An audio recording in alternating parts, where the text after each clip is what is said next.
natin muli ang mga talata. Salitang pagbasa, ako po sa verse 1, kayo po sa verse 2. Sabay-sabay po tayo sa verse 14. Nakita na po ba isang malakas at masaya? Amen? Amen. Verse 1. Saul reigned 1 year, and when he had reigned 2 years over Israel. 2, kayo po. Saul chose 80,000 men of Israel, whereof 2,000 were with Saul in Michmash, in Bethel, and 1,000 were with Jonathan in Gibeah of Benjamin, and the rest of the people sent every man to his tent. And Jonathan smote the garrison of the Philistines that was in Gibeah, and the Philistines heard of it, and Saul blew the trumpet throughout all the land, saying, Let the Hebrews hear. Verse 4. And all Israel heard say that Saul had smitten the garrison of the Philistines, and that Israel also had a communication with the Philistines. And the people were called together after Saul to Gibeah.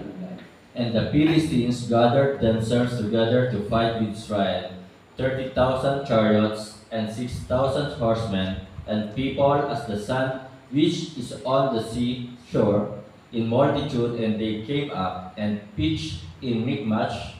This word from Bethlehem. Verse 6. When the men of Israel saw that they were in a strait, for the people were distressed, then the people divided themselves in gates, and in thickets, and in rocks, and in high places, and in caves. And some of the Hebrews went over Jordan to the land of God and Gilead. As for Saul, he was yet in Gilead, and all the people followed him trembling. Verse 8. And he carried himself 7 days, according to the set time that Samuel had appointed. But Samuel came not to Gilead, and the people were scattered from him. And Saul said, Bring hither a burnt offering to me, and peace offerings. And he offered the burnt offering. Verse 10. And it came to pass that as soon as he had made an end of offering the burnt offering, behold, Samuel came, and Saul went out to meet him, that he might salute him.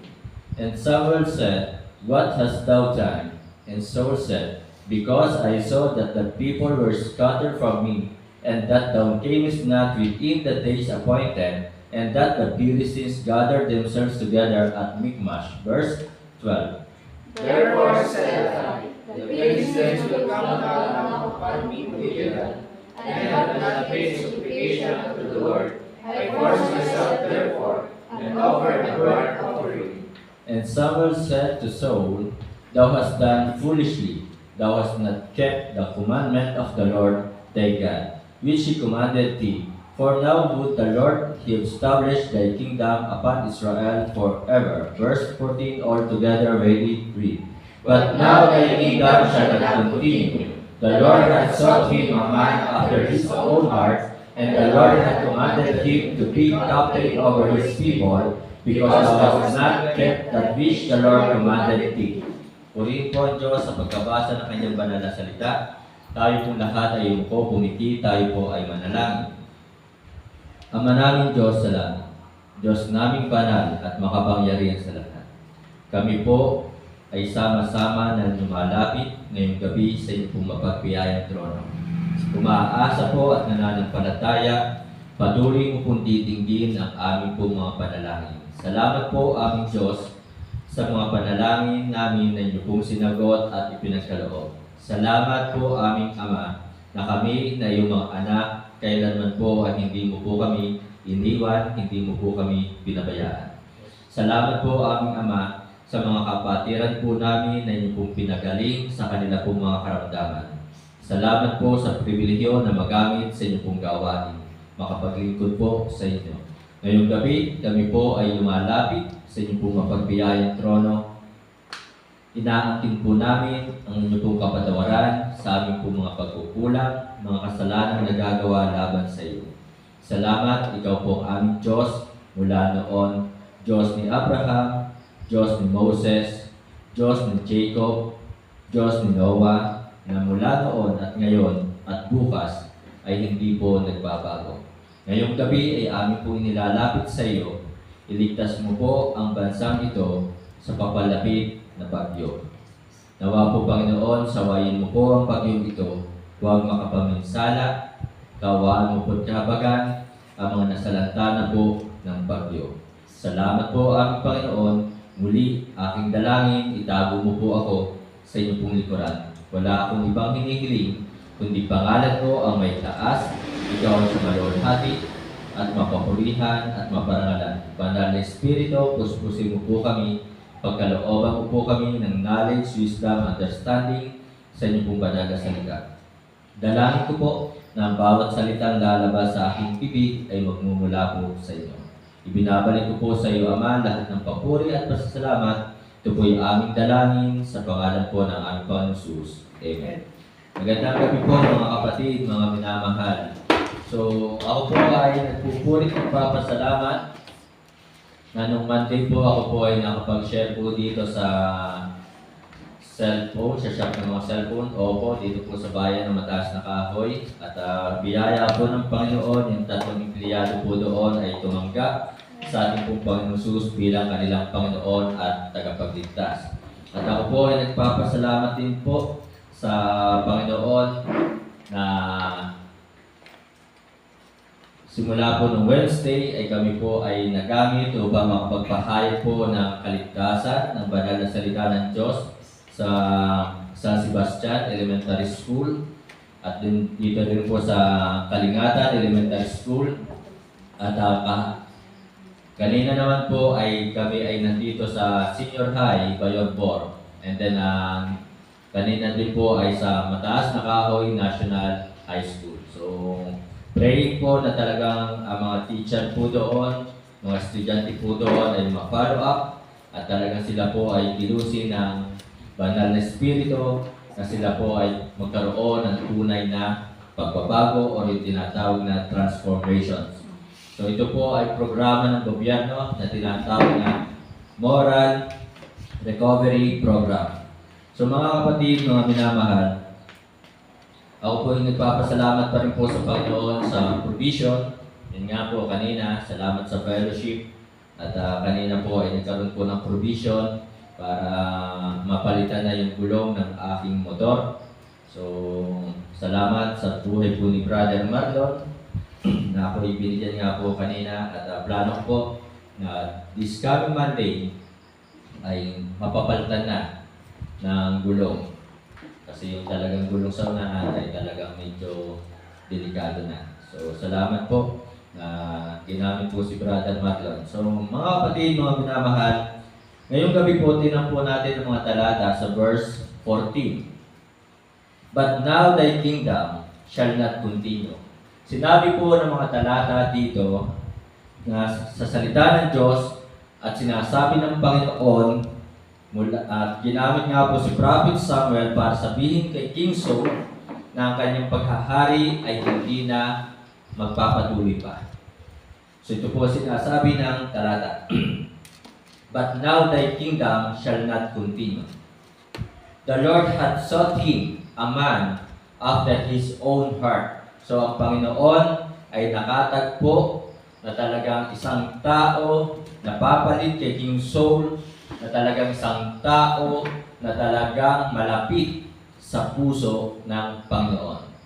Mga kapatid, mga minamahal, sana atin pong hangarin, magkaroon po tayo ng desire sa ating puso na tayo po ay mapalapit din sa puso ng Diyos. Na tayo po ay mapalapit sa ating pong Panginoon. Na tayo ay talagang kung tayo po malapit na ngayon, mas piliin natin na mas maging close pa tayo sa ating Diyos. So ngayon po, sabi ko nga po dito, sa verse 14, And the Lord had commanded him to be captain over his people, because thou hast not kept that which the Lord commanded thee. So mga kapatid, mga minamahal, dahil sa pagsuway po ni King Saul, ito po ang naging dahilan kung bakit si King Saul ay natanggal sa pagiging hari sa bansang Israel. Ito po yung dahilan bakit si King Saul ay talagang nais na ng Diyos ng Panginoon na mapalitan sa pagiging hari sa bansang Israel. dahil sa kanyang pagsuway, hindi pagsunod doon sa utos o kalooban ng Diyos. Mga kapatid, mga minamahal, ang title po ng mensahe this evening, King David, a man after God's own heart. So si Haring David po dito sa ating pong binasa, hindi pa po siya na-appoint na maging hari. Pero ganun pa man, sapagkat ang ating Diyos, ang ating pong Panginoon, ay siya po ay Diyos na talagang nakakaalam ng lahat ng mga bagay. So si King David po ang napili ng Panginoon na tinatawag na the man or a man after God's own heart. Hindi pa po siya nauupo o hindi pa po siya na-appoint bilang maging isang hari ng bansang Israel. So si King David po, mga minamahal, siya po ang ikalawang hari doon po sa bansang Israel. So mga kapatid, tinan po natin ang mga talata. Ang ating pong Diyos, kahit nga po si King David hindi pa po nauupo bilang hari, hindi pa po siya nakikita ni Prophet Samuel, pero talagang idiniklara na po na si King David, a man after God's own heart, sapagkat ang sabi po dito sa John 21, verse 17, tinan po natin ang ating pong mga talata, ang ating pong Bible, sa John 21, verse 17. Nandiyan na ba kayo? Say amen. So sabi po dito, He said unto him the third time, Simon, son of Jonas, lovest thou me? Peter was grieved, because he said unto him the third time, lovest thou me?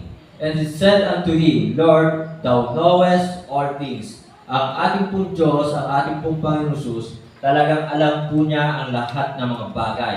Alam po niya ang mga mangyayari sa araw ng bukas. Kaya naman po mga kapatid, mga minamahal, si Haring David, kahit hindi pa po siya na-appoint bilang hari at hindi pa po siya nakikita ni Prophet Samuel para i-appoint bilang maging hari ng bansang Israel, si King David na po ang talagang napili ng Diyos na maging malapit sa kanyang puso, the man or a man after God's own heart. So yan po ang ating Diyos, ang ating Panginoon Jesus. Alam po niya ang lahat ng mga bagay. Thou knowest all things, thou knowest that I love thee. Jesus said unto him, feed my sheep. Then tingnan po natin ang ating po mga Bible sa Hebrews chapter 4, verse 13. Hebrews chapter 4, verse 13. Wala po tayo may tatago sa Diyos. Kaya mga kapatid, mga minamahal, kung tayo pinag-iisip na gumawa ng isang maling bagay o ng kasalanan at sasabihin natin walang nakakakita sa atin, tandaan po natin, mayroon po Diyos na nakakaalam ng lahat ng mga bagay, mayroon po Diyos na nakatingin po sa atin. Hebrews chapter 4, verse 13. Nandyan na ba kayo? Say amen. Amen. Neither is there any creature that is not manifest in His sight. So sinasabi po dito mga kapatid, mga minamahal, na talaga ang lahat ng nilikha ng Diyos kita ng Diyos. Walang nilikha na hindi niya nakikita. Maging puso natin, maging isip natin, ito po ay alam ng Diyos kung ano ang nasa puso natin, kung ano ang ating iniisip. But all things are naked and open unto the eyes of Him with whom we have to do. So mga kapatid, mga minamahal, alam ng Diyos ang lahat ng ating ginagawa, ang lahat ng ating iniisip. Ano ang ginagawa natin kapag tayo ay nasa bahay-sambahan? Kita po yan ng Diyos na kung tayo ba ay nakikinig talaga ng salita ng Diyos. Kaya mga kapatid, mga minamahal, huwag natin isipin, hindi naman ako kita ni Pastor. So kung hindi ko man po kayo nakikita, ang Diyos po ay wala tayong tatago sa Kanya. Ngayon pong gabi mga kapatid, mga minamahal, do you want to be the man after God's own heart? Amen. Nais mo ba na mapalapit sa puso ng Panginoon? Nais mo bang ikaw ay isa sa mga tao na malapit sa puso ng Panginoon? So upang tayo po ay mapalapit sa puso ng Panginoon, upang tayo po ay maging the man after God's own heart, so una po na kailangan po natin gawin, sabi po dito sa verse 14 ng 1 Samuel chapter 13, verse 14, mga kapatid. Sabi po dito, "But now thy kingdom shall not continue. The Lord had sought him a man after his own heart, and the Lord had commanded him to be captain over his people, because thou hast not kept that which the Lord commanded thee." So upang tayo po ay mapalapit sa puso ng Panginoon, upang tayo ay mapalapit sa Diyos, keep His commandments. Ating pong tuparin, gawin, sundin ang mga kautusan ng Diyos, ng ating pong Panginoon. Sapagkat ito nga po yung isa sa dahilan bakit si King Saul ay pinalitan na ng Panginoon, bakit si King Saul ay hindi na kinalugdan ng Diyos na maging hari pa sa bansang Israel. Sapagkat siya po ay hindi sumunod, sinuway po niya ang utos ng Diyos. Yun po yung dahilan. Mga kapatid, ang utos sa atin ng ating Panginoon Jesus sa John 14 verse 15, "If ye love me, keep my commandments." Kung tayo po ay tunay na nagmamahal sa Diyos kay Kristo, tuparin po natin ang kanyang mga utos. At ito po ang ipinakita sa atin ni King David kung bakit siya po yung tinagurian na the man after God's own heart. Ang sabi nga po sa Psalms 40, verse 8 to 10, tinan po natin ang ating pong Bible. Ito naman po yung napagdaanan na po natin last time. So ito po yung reminder lang sa atin sapagkat tayo po mga kapatid, mga minamahal, tao lamang tayo na tayo po ay nakakalimot. Nakakalimot tayo sapagkat busy tayo sa napakaraming bagay sa mundong ito. From Monday to Saturday, ano bang ginagawa natin? Binuksan ba natin, binalikan ba natin ang preaching ng last Sunday? Tayo ba ay nagbasa ng Bible kagabi? Tayo ba ay nagbasa ng Bible kaninang umaga? Tayo ba ay nagpray kagabi? So tayo yung mga tao lamang na nakakalimot. Kaya mga kapatid, balikan po natin ang mga talata. Ang sabi po ng Psalms 40, verse 8, "I delight to do thy will, O my God, yet thy law is within my heart." Si Haring David, hari, pero nandoon ang kanyang kagalakan, sumunod sa kalooban ng Diyos. Maraming tao ngayon ang hindi na malapit sa puso ng Panginoon. Maraming tao na ngayon ang malayo na sa kalooban ng Diyos. Malayo na sa puso ng Panginoon sapagkat sila po ay hinila na ng mga bagay sa mundong ito. Dahil sa gusto nila o sa kagustuhan nilang sumikat, dahil sa kagustuhan nilang gustong yumaman, dahil sa kagustuhan nila na magkaroon ng magandang trabaho, ang mga bagay na ito ang nagpalayo sa kanila sa kalooban ng Diyos. Ang mga bagay na ito ang nagpalayo sa kanila sa puso ng Panginoon. Mas minahal nila ang kanilang trabaho, mas minahal nila ang mga kanilang mga sasakyan, mas minahal nila ang kanilang mga bahay, mas mahal ng tao ang kanilang pera, mas mahal ng tao ang pagsikat sa mundong ito. At ito po yung mga dahilan bakit sila po ngayon ay napalayo sa kalooban ng Diyos, hindi na sila malapit pa sa puso ng Panginoon. So mga kapatid, ang sabi po dito, King David, I delight to do thy will, O my God.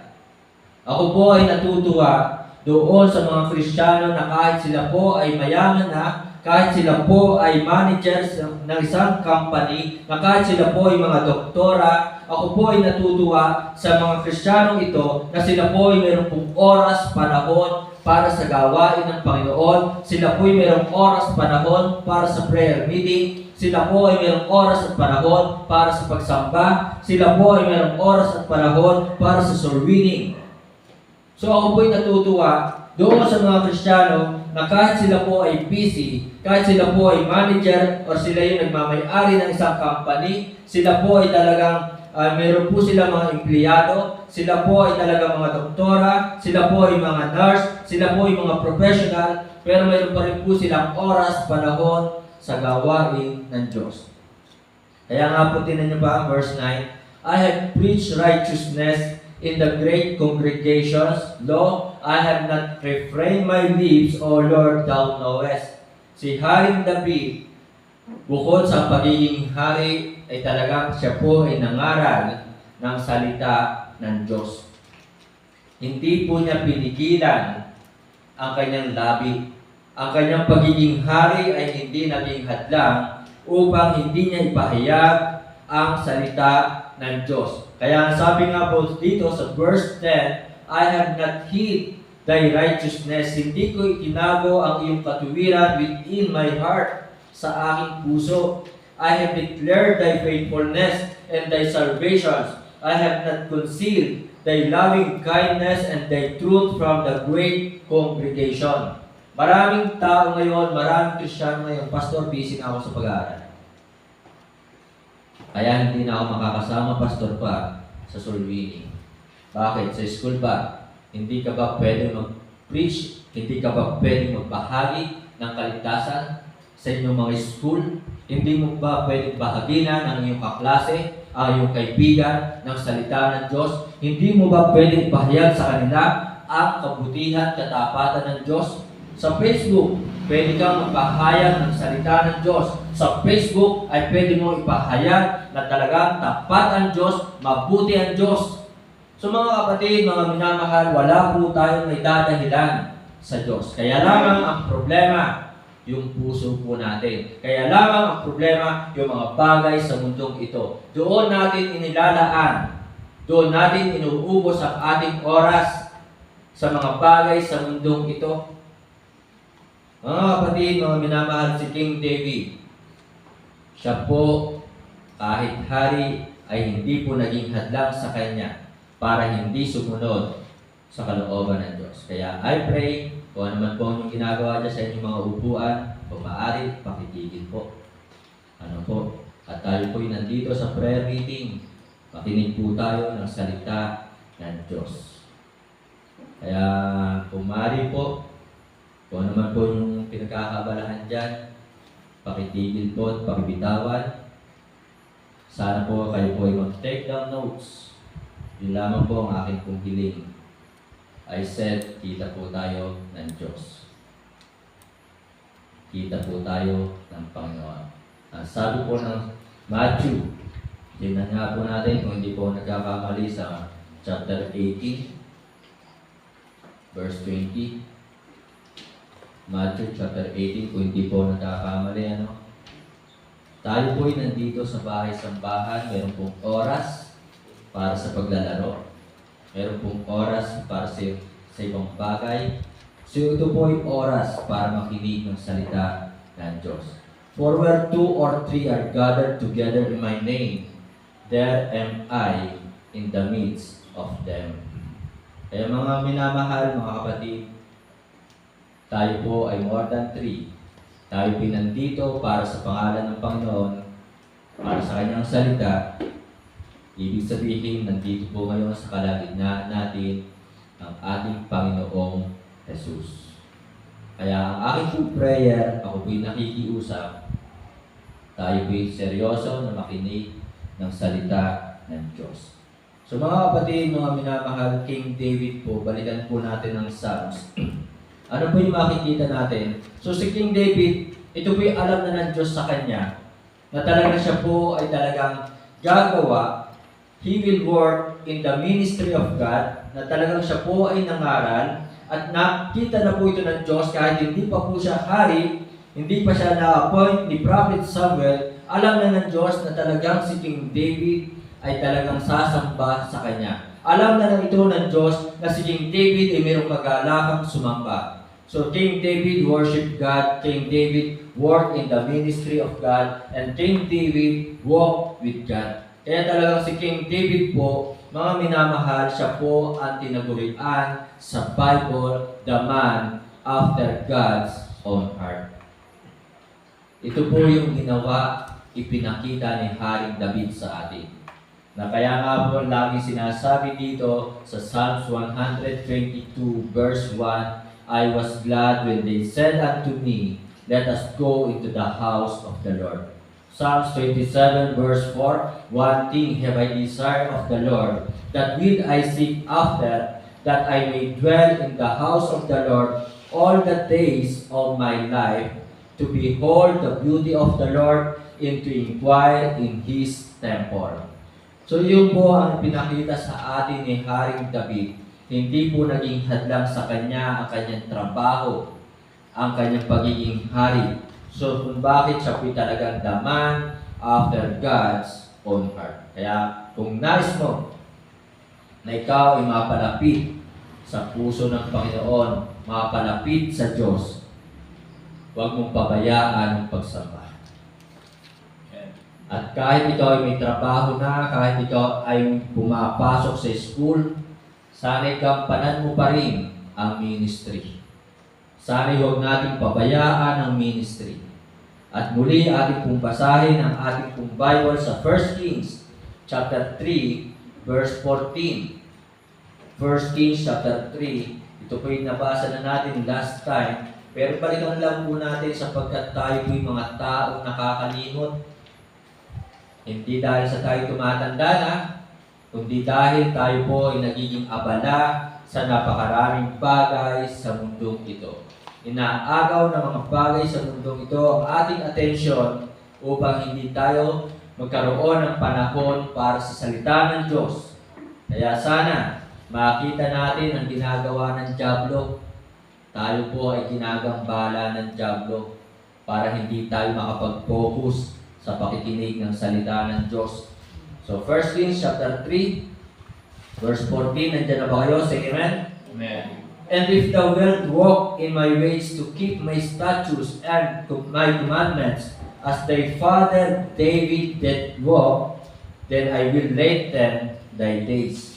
So ito po yung sinabi ng Panginoon kay King Solomon na anak ni Haring David, na kung ikaw ay lalakad sa aking mga daan, sa aking mga palatuntunan, sa aking mga utos, katulad ng iyong amang si David, na talagang lumakad sumunod, aking pahahabain ang buhay mo. Nais mo bang mabang ng buhay? Amen.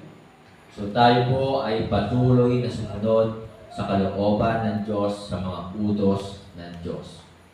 Kaya talagang ako po nakikita ko doon sa mga Kristiyanong ayaw ng sumunod sa kalooban ng Diyos, nakikita ko na talagang umiigsi ang kanilang buhay. Umiigsi. So ganun pa man, mayroon din naman po mga Kristiyano, sa kabila ng kanilang pagsunod, mayroon din naman talaga maigsi din ang buhay. Pero ako, mas pipiliin ko na mamatay na naglilingkod sa Panginoon. Kaysa naman kaya ako kinuha na dahil hindi na ako nagiging kagamit-gamit pa sa gawain ng Panginoon. Tingnan po natin ang ating pong Bible sa Ecclesiastes chapter 12, verse 13. Si King Solomon ang nangangaral po dito sa Ecclesiastes chapter 12, verse 13. At ang sabi nga po dito ni King Solomon, let us hear the conclusions of the whole matter. Fear God and keep His commandments, for this is the whole duty of man. So mga kapatid, nandun po yung pangangaral ni Haring Solomon. Si King Solomon, siya po ay hari, pero ang kanyang itinuturo ay hindi pagpapayaman. Hindi po itinuturo, hindi po pinapangaral ni Haring Solomon na ikaw ay ubusin mo ang iyong oras sa pamamasyal. Kundi, dito po sa mga huling talata ng Ecclesiastes chapter 12, ay ang kanya pong ibinabahagi, ang kanyang ipinapangaral, fear God and keep His commandments. Sapagkat sa ating panahon, mga minamahal, maraming tao, self-righteous, mabait naman ako. Pero nasaan? Sila ba'y sumusunod sa kalooban ng Diyos? Sila ba'y sumusunod sa mga utos ng ating Panginoong Hesus? So, kaya nga minsan, tingnan nyo po, pakinggan nyo ito. Ikaw ba'y tunay na talaga maka-Diyos? Tingnan po natin ha. Kung talaga ang mga Kristiyano ay tunay na maka-Diyos. Pag-gising sa umaga, anong hawak? Bible o cellphone? Cellphone. So, ibig sabihin, maka-cellphone, hindi maka-Diyos. Diba? Kaya mga kapatid, mga minamahal, tingnan po natin ang ating pong sarili. Tayo ba'y tunay na maka-Diyos? Sabi nga kanina, doon sa mga nagtuturo sa mga school na mga kasama ko, si tatay ba, maka-Diyos? Anong ginagawa ni tatay pagkagising sa umaga? Hawak ang yung pula. Ano yung pula? Manok. So, hawak ang manok. Ang tanong, maka-Diyos o maka-manok? So mga kapatid, mga minamahal, ito po yung problema ng mundo. Ito ang problema ng tao. Sinasabing maka-Diyos, pero paggising sa umaga, ang hawak agad ay manok. So ibig sabihin, maka-manok, hindi maka-Diyos. Paggising sa umaga, ang hawak agad ay cellphone. So maka-cellphone ka, hindi ka maka-Diyos. Kaya mga kapatid, mga minamahal, ang sabi po sa atin ng talata, let us hear the conclusions of the whole matter. Fear God and keep His commandments, for this is the whole duty of man. Keep His commandments. Tingnan po natin ang ating sarili kung talaga bang nagagawa natin ang mga utos ng Diyos. Nagpe-pray ba pagkagising sa umaga? Yung iba hindi nag-amen. So mga kapatid, mga minamahal, kung hindi natin nagagawa, parang nakakayang sabihin na tayo ay maka-Diyos. So keep His commandments for us to become the man after God's own heart. Sundin po natin ang utos ng Diyos hanggat naririto tayo sa mundong ito habang mayroon tayong buhay, ating pong sundin, huwag po tayong mapagod, huwag po tayong magsawa, huwag tayong mahadlangan ng ating kaaway. So yun po yung una. Pangalawa, buksan po natin ang ating pong Bible sa Psalms 116 verses 14 and 18. So nais mo ba na mapalapit sa puso ng Panginoon? Do you want to be the man after God's own heart? Keep your commitments. Ang sabi po ng verse 14, I will pay my vows unto the Lord now in the presence of all His people. Verse 18, I will pay my vows unto the Lord now in the presence of all His people. Commitment, mga kapatid, mga minamahal, in other words, pangako. Kung ikaw ay mayroong pinangako sa Diyos, tuparin mo ito. Maaaring tayo po ay nangangako sa tao. At marami na pong tao ang nangako sa kapwa-tao. Pero ang tanong, tinupad ba nila ang kanilang mga pangako? Kaya nga naalala ko tuloy yung isang awitin eh. Nasaan ang iyong mga pangako? Diba?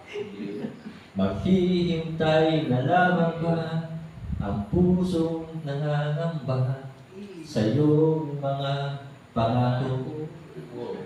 Diba? So yan po yung tao, mahiling mangako, pero hindi tinutupad.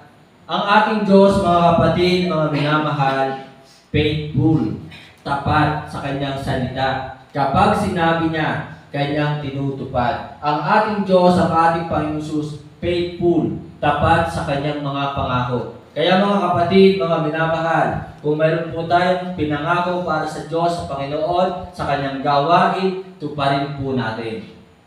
Huwag na hindi natin ito tutuparin. Sapagkat mga kapatid, ang pagtupad sa pangako sa Diyos, ito po'y isang daan upang tayo po'y mapalapit sa puso ng Panginoon. If you want to be the man after God's own heart, keep your commitments. Tuparin mo at gawin mo ang iyong mga sinalita para sa Panginoon. Tuparin mo ang iyong mga pangako upang tayo po'y pagkatiwalaan ng ating Diyos. Ito po yung isang bagay na nawawala na sa napakaraming Kristiyano ngayon. Pangako ng pangako, pero hindi tinutupad. Kaya mga kapatid, if you want to be the man after God's own heart, tuparin po natin. So ito po ang nais ng Diyos sa atin ngayong gabi. Keep your commitments. And then, the last, mga kapatid, tingnan po natin ang ating pong Bible sa Acts 23, verse 1. Acts 23, verse 1. Marami pong talata pa ito. Pero malapit na po tayo matapos. Acts 23, verse 1. So ito po ang nais ng Diyos, busugin kayo ng Kanyang salita. Kaya sana dala niyo po lagi ang inyong pong Bible every time na mayroon po tayong prayer meeting. Dalhin ang inyong Bible every time na mayroon po tayong pagsamba tuwing araw ng linggo. Ito po yung ating identity. Huwag nating tularan ang ibang tao. Verse 1, And Paul earnestly beholding the council said, Men and brethren, I have lived in all good conscience before God until this day. Ako po ay naniniwala na si Pablo man ay malapit sa puso ng Panginoon. I believe, ako po ay naniniwala na si Pablo ay malapit. Bakit? Alam niyo po si Pablo, simulan siya'y tumanggap na ng palataya kay Kristo. Iniwan ni Pablo ang kanyang trabaho. Ang kanyang buhay, yung natitira sa kanyang buhay, ay pinagamit sa gawain ng Panginoon. Siya ay sumunod sa salita ng ating Panginoong Jesus.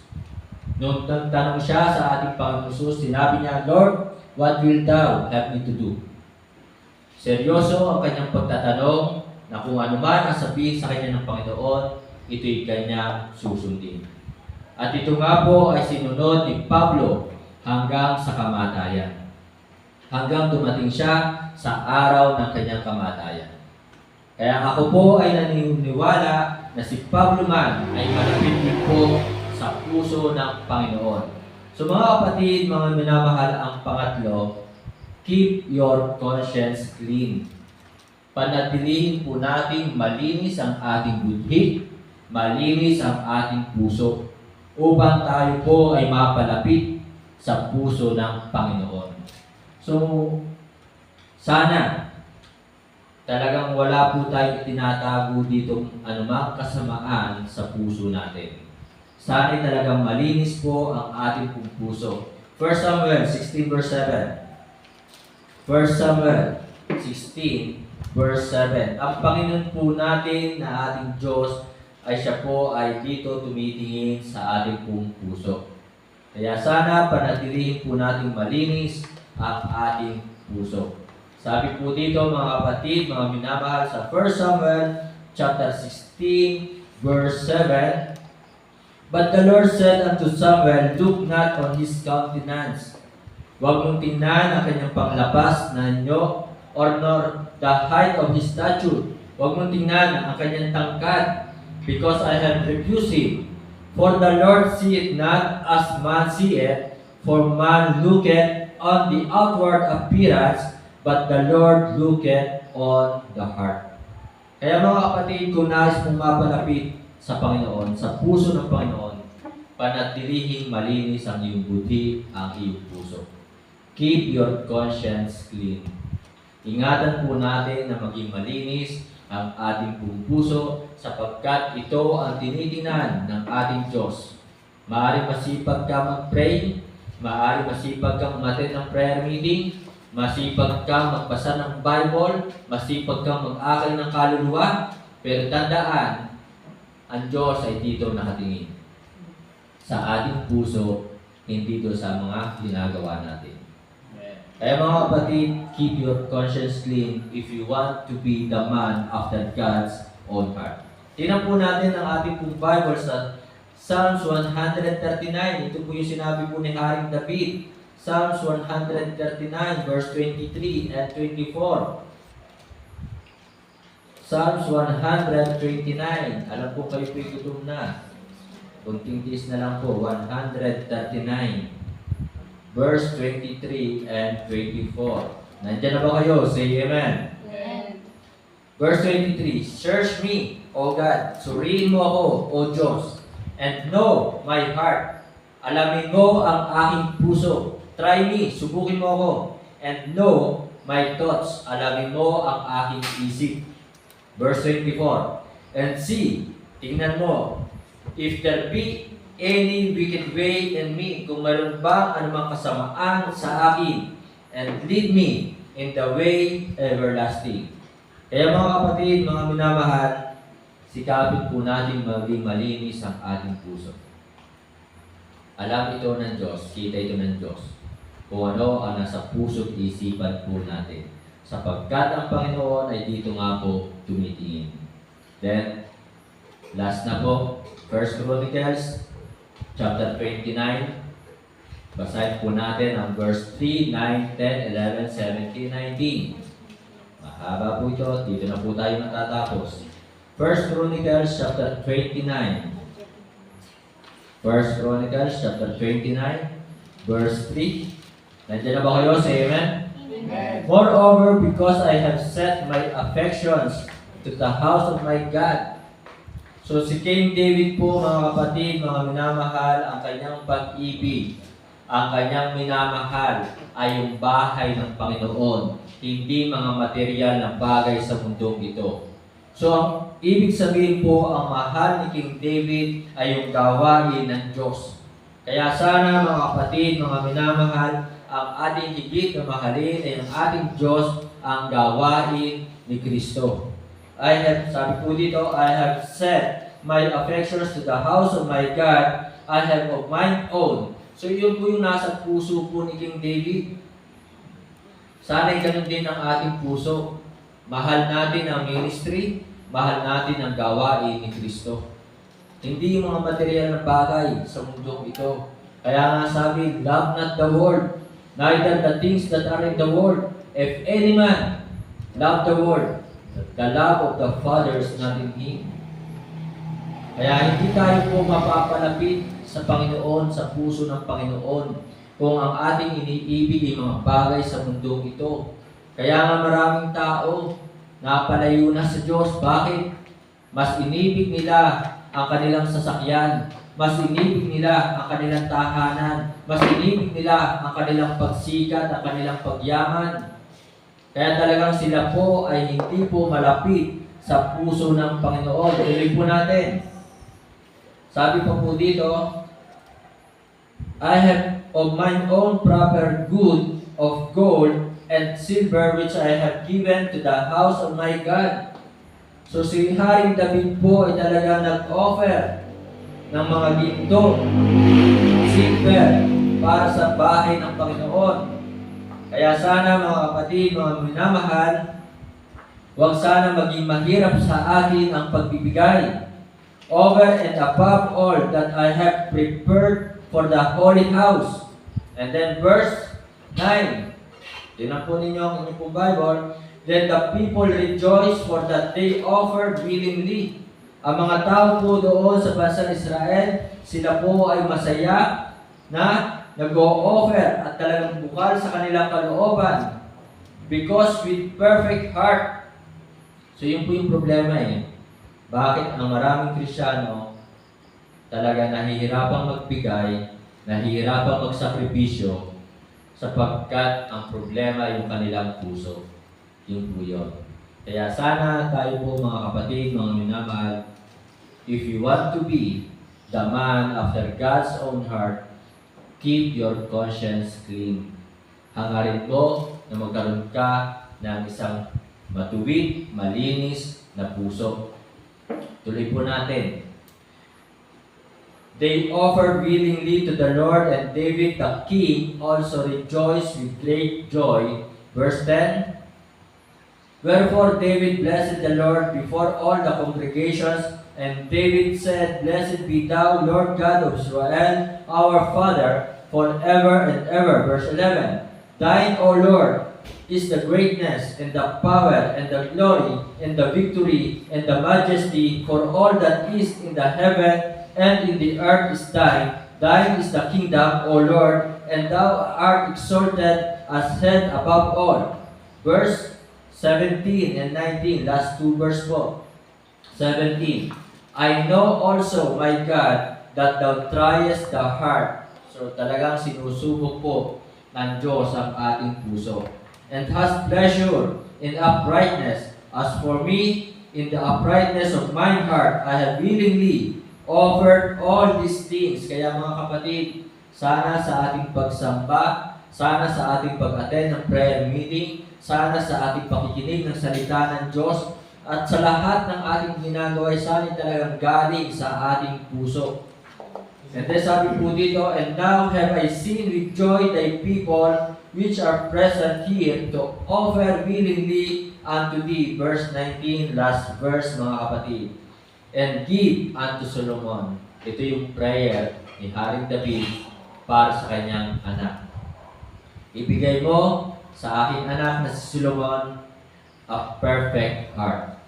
Kaya sana ito din po ang ating hilingin sa Panginoon, magkaroon tayo ng matuwid, perfect, sakdal, at malinis na puso. To keep thy commandments, sapagkat kung hindi talaga maayos ang ating puso sa harapan ng Panginoon, hindi po natin magagawang sundin ang mga utos ng Diyos. Talaga magiging mahirap sa atin ang sumunod sa mga utos ng Diyos kung ang ating puso ay hindi maayos, matuwid, or sakdal o mature sa harapan ng Panginoon. Then tuloy po natin, tapusin na natin, thy testimonies and thy statutes, and to do all these things, and to build the palace for the which I have made provision. So mga kapatid, mga minamahal sa pagtatapos, if you want to be the man after God's own heart, keep His commandments. Sundin po natin ang mga utos ng Diyos habang tayo may lakas pa. Habang nandito pa tayo sa mundong ito. Huwag tayong titigil, huwag tayong susuko. Tandaan, nais ko rin po i-share sa inyo yung aking mga naririnig sa pagbabahagi kanina sa school. Lahat po tayo ay may pinagdadaanan. Ang ibig sabihin po ng salitang problema sa ibang Tagalog ay yung pinagdadaanan. So kung ating po susuriin, iintindihin yung salitang pinagdadaanan, ibig sabihin po, dadaan ka lang talaga diyan. Ang problema iyan, hindi po yan permanente. Dadaanan mo lang yan. Kaya nga pinagdadaanan eh. So ibig sabihin, lalampasan mo rin yan. Kaya huwag kang mawawala ng pag-asa. Kaya mga kapatid, kung may pinagdadaanan ka, ang nais pa rin ng Diyos, gawin mo pa rin, sundin mo pa rin ang kanyang mga utos. Lahat tayo may problema, lahat tayo may pinagdadaanan. So keep His commandments, keep your commitments, tuparin natin ang ating mga pangako, gawin po natin. Keep your conscience clean. To God be the glory, tayo po lahat ay tumayo. Magtapos po tayo sa panalangin. Tayo po yung muko, pumikit, tayo po ay manalangin. Dakilang Diyos na makapangyarihan sa lahat. Aming Ama na nasa langit. Salamat po sa inyo po banal na salita na nakahayag. Salamat po sa mga bagay na inyo po pinaunawa sa amin, itinuro sa amin ngayong gabi. Nawa po Panginoon, pagkalooban mo po kami ng isang maayos, malinis, matuwid na puso. Nais po namin na kami po ay mas lalo pa na mapanapit sa iyo. Pagkalooban mo po kami ng malinis na puso upang patuloy po namin magawa ang iyong kalooban. Salamat po aming Diyos sa mga kapatiran na nandirito ngayon. Ipagkaloob mo po sa kanila ang kanila pong mga panalangin, ang kanila pong mga kahilingan. Dalangin po namin patuloy, igawan mo po sa Jerusalem ang kapayapaan, kaligtasan po ng mga taga-Israel, at ingatan mo pong patuloy ang bansang ito sa mga bagyo na nais pong dumaan po dito. Nawa, patuloy mo pong igawad sa bansang ito ang inyong pong divine protection. Umaasa po kami, nananampalataya, patuloy mo pong didinggin ang aming panalangin. Salamat po. Ito po yung aming dalangin sa pangalan po ng aming Panginoon Jesus. Amen.